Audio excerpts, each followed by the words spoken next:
c'est la troisième exposition développée avec la réunion des musées nationaux et Grand Palais Immersif, donc troisième exposition de type immersif.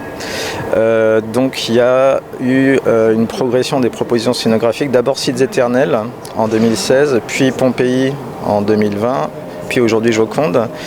Et donc notre attention, la RMNGP, GPI et moi-même, c'est de créer des expositions immersives qui se diffèrent de ce qui existe. Il y a pléthore d'expériences immersives aujourd'hui qui sont proposées. Et vraiment, ce qu'on a déjà initié avec Sites éternels et Pompéi et qu'on essaye de pousser un peu plus loin ici, c'est des expositions immersives qui diffusent des connaissances. Donc pas seulement un show visuel, qui est très bien en soi aussi, mais une exposition qui, à l'image d'une exposition classique, va permettre d'apprendre beaucoup de choses sur une thématique ou plusieurs thématiques et de ressortir augmenté en termes de connaissances sur un sujet. Donc ça, c'est pour recadrer cette expérience.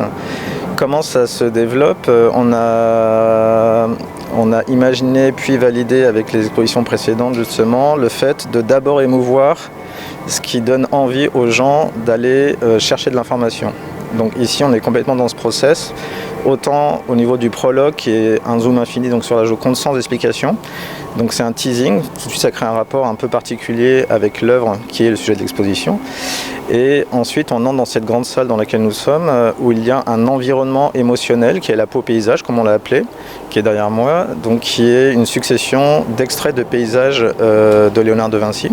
Donc elle n'est pas complètement gratuite non plus, il y a un cartel qui explique ce que c'est, mais elle crée une émotion générale, un paysage qui aiguise l'appétit des visiteurs, et ensuite il y a des dispositifs centraux qui vont permettre à plusieurs niveaux de profondeur de connaissance d'aller chercher de l'information sur la Joconde avec plusieurs fils thématiques. Donc c'est vraiment ce process ici qu'on essaie de parfaire encore, d'avoir l'émotion qui amène vers l'information. Donc c'est le concept général de l'exposition. Autre chose très importante, on est dans un cadre singulier qui est le Palais de la Bourse de Marseille, qui est extrêmement spectaculaire du point de vue architecture. Donc à chaque fois qu'il y a quelque chose d'intéressant dans le cadre qui accueille l'exposition, j'essaie d'en tirer parti. En l'occurrence, ici dans cette exposition, il fait complètement partie du décor de l'exposition. Donc j'ai créé de larges ouvertures sur la coupole de l'atrium de la Chambre du commerce, qui crée un écrin un peu précieux, qui évoque aussi la Renaissance italienne, ce qui n'est pas complètement hors sujet.